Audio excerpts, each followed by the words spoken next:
putting virtual reality to work for your business. I'm Tanya Hall for ZDNet, and joining me is Peter Rubin.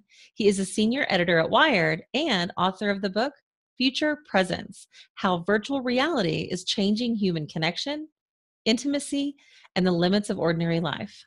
Welcome, Peter. Hi, thanks for having me, Tanya. Great book. Congratulations. It is a very interesting read on the history of VR as well as kind of where we are today and potentially the future. What I want to talk specifically about is how VR is being used in business applications today and what business applications are about to hit the market. That's a great question. I mean, so much of the split between virtual reality and augmented reality, I think for a lot of people or in a lot of people's minds has been about enterprise, which is the better personal application, which is the better business application. And I think there's long been this assumption that AR or mixed reality, AR or MR is really better suited to enterprise. And I think certainly we're going to see a lot of enterprise applications with that.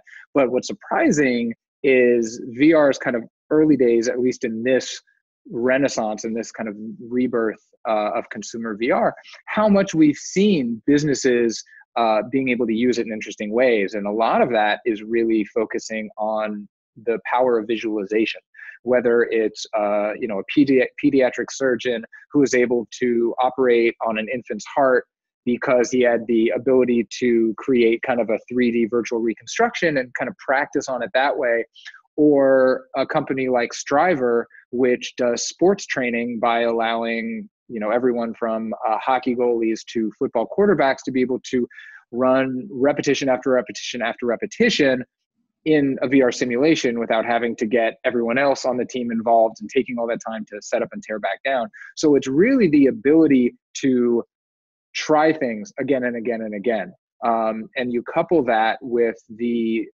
other side of visualization, which is allowing us to experience or exist in spaces that don't exist yet.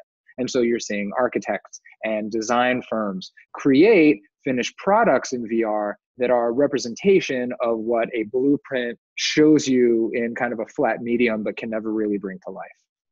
You know, one of the industries that I think has embraced virtual reality is real estate. They use that application to help people from across the world be able to walk through homes and understand where it is they might live and kind of put themselves in the house. Have they been the industry that's really kind of led the revolution of virtual reality in business? They've certainly been one of them, and real estate is one of those sectors that immediately saw a use case and so jumped in, not at the experimental level, which is how so many sectors get into it, but kind of jumping in and making it a part of their business. And what's kind of incredible about that is they got a lot of practice with this kind of first generation of products. And so what's coming to VR headsets more in the next year or so, and then will become kind of better and better, is something that's called SLAM. And that stands for Simultaneous Localization and Mapping. And that allows the outward-facing sensors on a headset to take in the outside environment and then integrate that into a virtual experience. And so not only do you have the ability, as real estate agents already did, which was to show prospective buyers or renters what a space looked like, but they could also say, put someone in kind of a neutral space, and then whatever another headset is kind of taking in and rendering, sharing that view with someone else. So it allows for more of a live experience rather than having to render a single space. It's basically the equivalent of, instead of just showing someone a model home, you give them a model home that you can change by going into another model home, if that makes sense. Oh, absolutely. I can also see some really interesting use cases in training and education. So what technology limitations are we still trying to overcome then to make VR compliance as a B2B or a B2C tool, something that you can use for your own business? Well, there's not a lot in the way of real deal-breaking constraints. I think what we're at the brink of is a lot of things that are just going to make it easier and better. And one of the things that's kind of the biggest hassle of VR in these early stages is, of course, the cables and the setup and the fact that the best, most immersive experiences have to run off a high-powered PC, brings with it kind of all these attendant headaches. So not only do you have to make sure that the software is updated, and the software tends to update a lot, and the firmware on a headset tends to update a lot, but then you also have the need to, every time there's an update for your graphics card or everything else. So it's all these kind of potential pain points, and you don't know when they're going to crop up. But if a sensor goes out and you have to go bug hunting and figure out, like, why did this thing go down? It's not that these problems plague the hardware, but they're enough of a friction point that it's certainly not as easy for all companies to get into the mix, or it's a sizable enough investment because you have to have the computers to run it. So a business that its whole infrastructure is based on their employees using Macs, like mine is in the media, VR is reserved for those of us who kind of cover it as a beat, and so we have a separate PC that we use for that kind of thing. So what's emerging, just starting right about now, the next month or two, we're really going to see the first kind of full-featured examples of these. But there's this new category that's emerging that people refer to as standalone headsets. And what that means is, up until now, you've had the really cheap kind of drop-in mobile-driven headsets that you put a smartphone in, and you are dependent on the kind of horsepower limitations and the sensor limitations of that phone. And so some headsets will only work with a specific unit or a specific SKU, or even just a category of phone. And then you had these high power PC connected or game console connected headsets. Now you're having a whole slew of devices that are self-contained, that are wireless, that it's basically the best of both worlds. And it's not going to give you as high powered an experience as a PC driven one is, but it gets kind of remarkably close. And you're going to see a lot of kind of diversity in what those standalone headsets can actually do. For example, Oculus is releasing what's called the Oculus Go, and that's going to be $199. And it lets you do the things that we're kind of used to doing with our cheaper headsets. We can look around, but we can't move this way.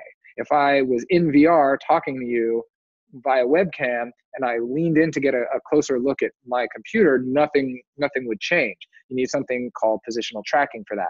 So there are other headsets that are coming out, other standalones. The Lenovo Mirage Solo, which is going to run on Google's VR platform called Daydream, does have these outward-facing cameras that kind of keep track of where you are in the world. So you're already seeing this kind of continuum of immersion and experience, and kind of only time will tell which of these devices really stick and which of these devices prove to be usable for B2B use cases.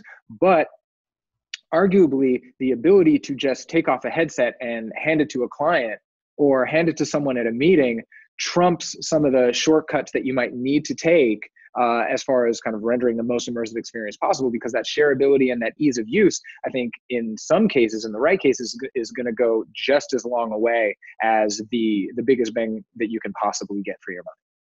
You know, it's an exciting space, and not everyone is fully there.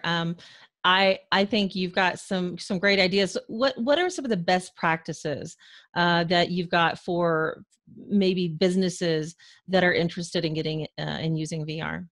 I think the real rule of thumb is you want to cater your ambitions to the limitation of the least powerful headset you're likely to use. All the bells and whistles in the world aren't going to matter if they're just not something that a cheaper headset can do. So I think that you could probably get more for your money developing an experience, depending on what that is. Real estate with these standalone devices, I think, is going to have a really remarkable opportunity to devise experiences that give you everything you could have before, but in an easier, kind of more elegant form factor. And at the same time, if you have something that's incredibly intricate and high powered in a real enterprise kind of B2B scenario, I think you're going to want to make sure that you are